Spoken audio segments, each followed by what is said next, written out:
Président. Nous suivons les dossiers et nous aimerions que vous fassiez un point, puisque vous êtes l'exécutif et que par conséquent vous avez plus de renseignements que nous, sur les salariés licenciés de Whirlpool à Amiens. Récemment, l'inspection du travail a refusé le licenciement pour motif économique de 23 salariés protégés. L'administration du travail a dit que le motif économique n'était pas établi.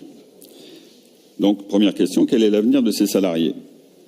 Le nouvel entrepreneur du site, M. Decailleux, a-t-il à ce jour lancé ses productions et selon quel rythme va-t-il mener à terme ses projets de revitalisation?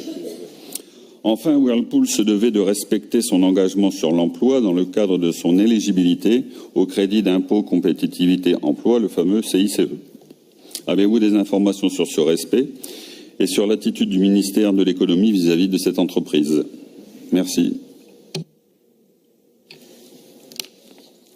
Brigitte Fourret. Merci, Monsieur le Président.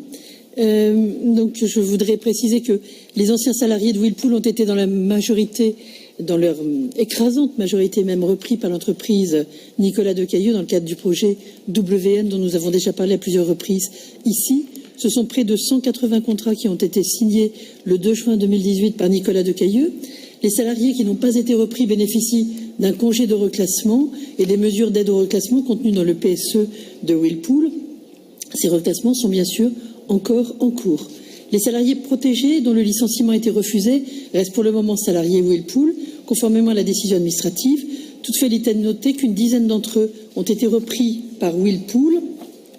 Et les avocats de Whirlpool et WN travaillent en ce moment pour trouver une solution à cette difficulté d'ordre juridique. Et donc, j'ai bon espoir que les choses soient régularisées rapidement, puisqu'un certain nombre de salariés protégés sont également sur le point de bénéficier de pré-retraite.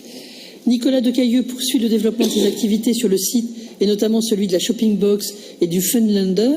Pour rappel, la Shopping Box permet au client final de réceptionner ses colis, notamment en froid positif ou négatif, à n'importe quelle heure du jour ou de la nuit. La Shopping Box devant être située dans des espaces ouverts, type parking supermarché par exemple.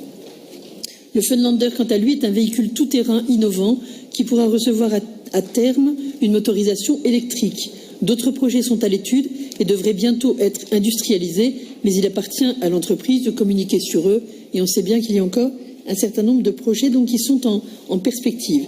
Je rappelle que la région a aidé le démarrage de WN en attribuant une subvention de 337 000 € en commission permanente de mai 2018.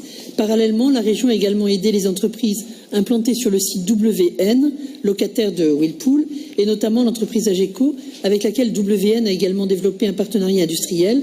D'autres entreprises devraient également s'implanter sur le site très prochainement, mais pour que vous ayez plus d'explications et plus précises encore, je vous invite à vous tourner vers l'État, puisque c'est lui qui serait bien mieux en mesure que la région de vous apporter toutes informations utiles.